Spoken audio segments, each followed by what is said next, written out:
Okay, so hello mga kamital, isang magandang araw pong muli sa inyong lahat at nandito na naman muli si Bamski Vlog upang magbabahagi na naman tayo ng dagdag kaalaman at dagdag idea. Ito'y tungkol kung paano nga ba natin ma-determine yung ating elbow. Wala pa tayong idea kung paano natin makukuha yung ma-determine yung anong degree ng ating angle. Okay? Mayroon kasing nagtatanong sa atin mga kamital, isang masugid na taga-subaybay din natin na si Norman Kulanag. Shout out sa iyo dyan, Sir Norman Kulanag. So ito yung tanong niya. Sir, paano kung hindi mo alam ang angle? Paano mo makukuha? So ganito lang yan mga kamital. Sa pagkuha ng ating angle na kagaya nito, halimbawa pumunta tayo sa site, mayroon tayong sinusukatan at doon na natin gagawin sa ating shop. Yan, halimbawa gumawa tayo ng mga railings, di ba? So mayroon tayong mga angle diyan na gagawin. Okay? So mayroong iba't ibang klaseng diskarte yan mga kamital kung paano natin kukuhanin sa mga simpleng paraan. Okay? So unang paraan mga kamital, pwede tayong gumamit ng protractor. Okay? So protractor, simpleng protractor lang mga kamital, kahit maliit, kasi ito ginagamit ko rin minsan pagka maliit lang yung ating gagawin. Kasi accurate din naman ito mga kamital, itong ating mga degree dito sa ating protractor. Okay? So ito yung una nating option na pwede nating magamit. Okay? So pangalawa, itong ating angle finder. Kung mayroon tayo nitong angle finder, so mas madali yung pagkuha natin sa degree ng ating angle. Okay? So ito ay nabili ko lang sa online. Binili ko to kasi napaka-importanting tools din sa akin ito, lalong-lalo na pagka meron kaming mga emergency na gagawin na kailangan na kuhanan ng mga degree ng ating mga elbow. So ito yung ginagamit ko. Okay, so nung hindi ko pa ito nabili mga kamital, itong protractor yung ginagamit ko. Yan, protractor, kasi ito bago lang to sa akin. Okay, so pangatlong option mga kamital, mayroon tayong calculation na gagawin, isang simpleng calculation. Okay, so mayroon akong video niyan mga kametal na ginawa kung paano makuha natin yung ating angle. Yan, maglalagay lang ako ng link dyan sa taas. Yan, pindutin nyo lang dyan sa taas at panoorin nyo lang pagkatapos ng ating video na ito. Or maglalagay din ako ng link dyan sa ating description box. Itong calculation na ito ay napaka-importante din. Kung halimbawa mayroon tayong emergency na pupuntahan at hindi pa natin alam yung pupuntahan natin, so kailangan alam din natin itong calculation na ito mga kamital. Okay, so bago natin simulan yan mga kamital, kung baguhan pa lang kayo dito sa aking YouTube channel, ay huwag kalimutan mag-subscribe at i-like at i-click nyo na rin yung ating notification bell para ma-update po kayo sa ating susunod pang mga videos na i-upload. Okay, so yun lang mga kamital, simulan na natin.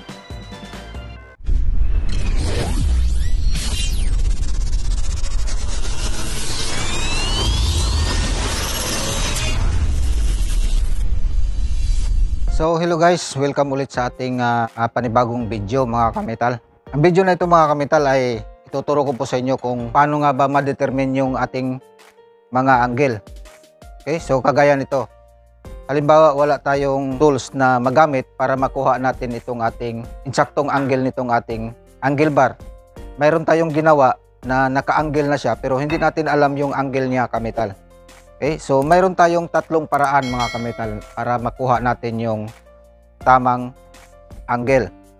So unang-una, pwede tayong gumamit ng simpleng protractor lang mga kamital.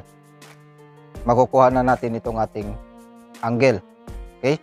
At kung meron kayong divider na kagaya nito, or pwede kayong gumawa ng kahit simpleng divider mga kamital para lang sa pagkuha ng ating angle. Okay? So, bali, ganyanin mo lang siya mga kamital. Yan. Kuhanin mo lang yung kanyang angle. Yan. Okay. So, yan yung ating una. Itong protractor at saka yung ating divider. Okay. So, yung pangalawa natin mga kamital, kung mayroon kayong angle finder na kagaya nito, mas maganda, mas madali nating makuha yung kanyang angle nito.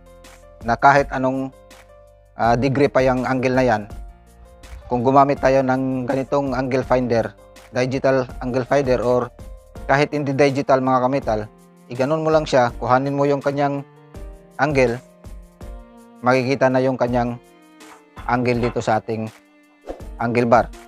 Okay? So, ito yung pangalawa. So, sa pangatlo natin mga kametal, kung wala tayong ganito, wala tayong angle finder, so mayroon tayong kaunting calculation na gagawin. Okay? So, ang una natin gawin, ito munang gagamitin natin, ang ating protractor. Okay? So, halimbawa, itong angle na ito ay nakapix na. Yan. Hindi natin alam yung kanyang angle. So, gusto natin kuhanin yung kanyang degree dito, yung angle niya, para makuha natin yung saktong angle kung tayo magpapabricate na. So, ang gagawin natin mga kametal, kuhanin lang natin yung kanyang angle dito. Okay? Yan. So, pag okay na yan, i-transfer natin ito sa papel or kung saan nyo gustong i-transfer. Okay? So, sa akin, dito ko siya i-transfer para klaro itong ating protractor kasi maliit kasi ito eh. Yan. Gagamit tayo ng eskwala mga kametal. So, gagawa lang tayo ng isang straight line mga kametal. Yan. Tapos itong angle na ito na kinuha natin doon sa angle bar na ito, itapat lang natin siyang ganyan. Yan. Yan. Ito, kailangan naka-straight yan. Yung isang tang nito, or pwede rin ganyan. Basta naka-straight siya. Ayan, pwede rin ganyan. So, gagawin natin ganyan. Okay? So, kailangan naka-straight siya sa line na yan mga kametal. Tapos, itong portion nito, ito yung ating mamarkahan. Yan. Yan. So, sa mga hindi pa nakakaalam gumamit ng protractor, so ganito yan. So, kailangan i-connect din natin yung line niya dito. Kasi ito yung ating guide sa pagkuha ng angle. Okay? So, yung kailangan natin, ito yung angle dito. Yan. Para makuha natin yung saktong pagkakating niya. Okay? Pagkatapos, itong ating protractor, itapat nyo lang yan. Yung sentro niya mga kametal, iganon nyo lang. Yan. Kailangan itong line na ito mga kametal, yan, ay naka-align din dito sa kanyang linya. Yan. So, mura lang naman yung protractor natin mga kametal. Kayang-kaya nyo yung bilhin yan. Okay? So, ito mga kametal, sana naklaro ninyo. So, i-zoom natin konti. So, dito mga kametal, ito yung ating 90. Okay? So, ito yung ating 100. Ito yung ating 110. So, hindi siya umabot sa 110. So, nasa 109 lang siya. 109 degree. Okay? So, yan na yung kanyang 109 degree mga kametal. So, 109 degree. Yung angle na ito. Yan. Okay? So, ngayon, titingnan natin sa angle finder kung talagang 109 ba itong ating angle na ito. Okay? So, sa protractor natin is 109. So, tingnan natin sa ating angle finder. Okay? So, i-on natin. So, tingnan natin. Set lang natin sa 0. Yan. Tingnan natin kung 109 ba itong. Ito yung ating pangalawang option mga kametal. Kung mayroon kayo nito, mas madali. Okay, so yan siya mga kametal. 108.51. So, dito kasi sa digital natin, medyo malikot yung kanyang mga numbers. So, yan. So, pwede na natin yan i-round off sa 109 degree. Okay? So, yan lang mga kametal. So, hindi na yan siya lalagpas sa 110. Okay? So, round off na natin yan ng 109. Okay? So, ito yung pangalawa mga kametal. So, ngayon, dito naman tayo sa pangatlo mga kametal. Kung wala tayong protractor, yan, wala tayong angle finder. So, ang gagawin natin mga kametal, gagamit tayo ng meter tape. So, kukuhanin lang natin yung pinakasentro niya mga kametal. Yan, sentro. Yan. Yan na yung pinakasentro niya. So, pagkatapos, sukat tayo dito kung ilan na yung gusto nating susukatin. Halimbawa, sukat tayo ng 10 mm. So kasi ito maliit lang. Kung sa mga malalaki, gaya ng mga tubo, pwede kayong magsukat ng mahaba. Pero dito sa ating example is maliit lang naman to. So sukat lang tayo ng 10 mm. Yan. So dito sa kabila, 10 mm din. Okay? So dito pa rin yung ating sentro.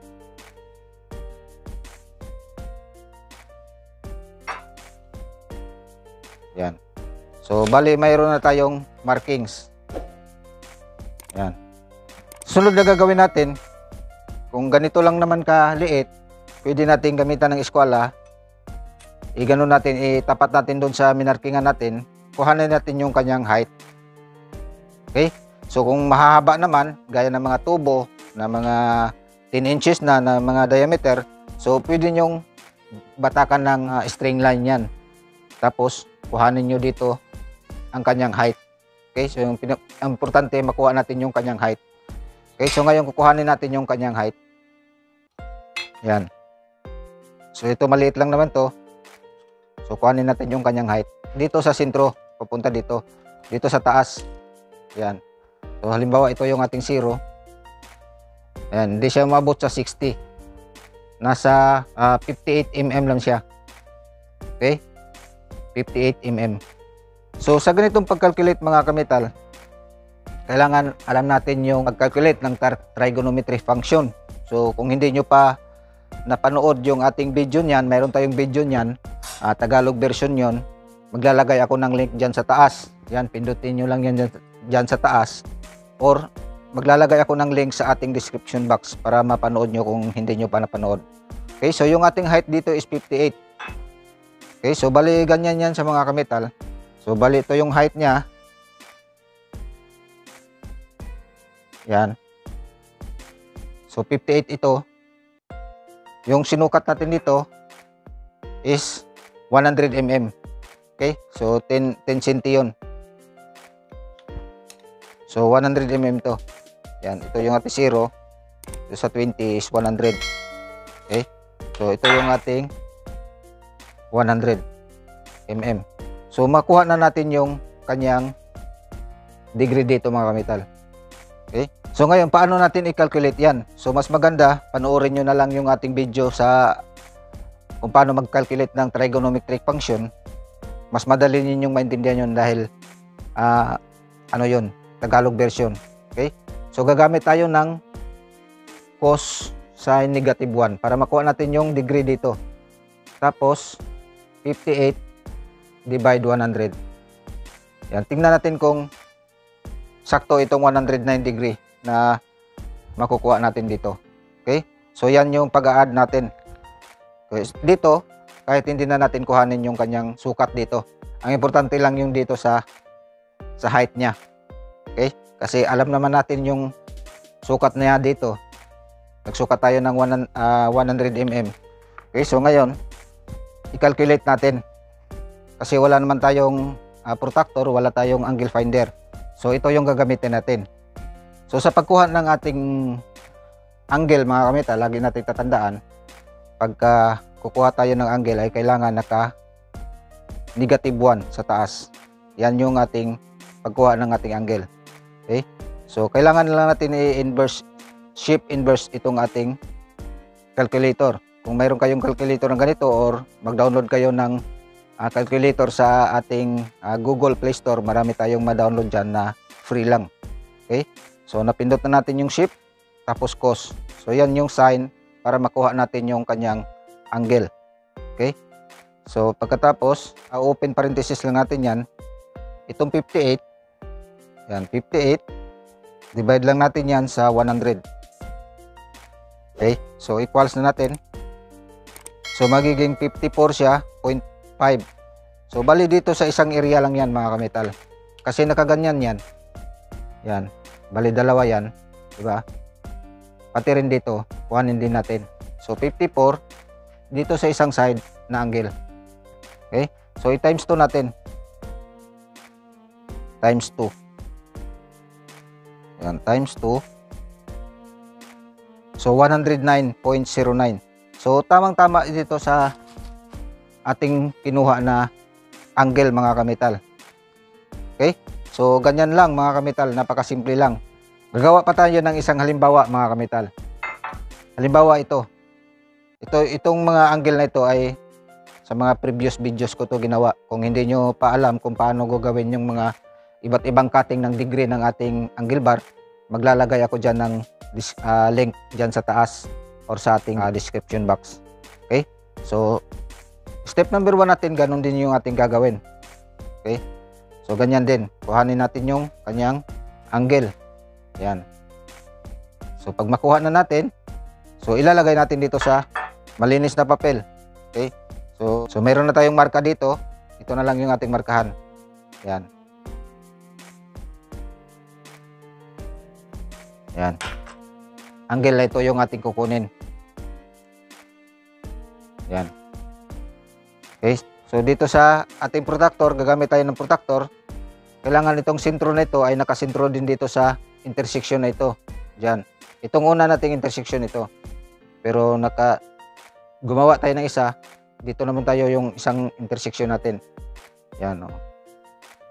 So yan. So hindi natin maklaro kasi maliit.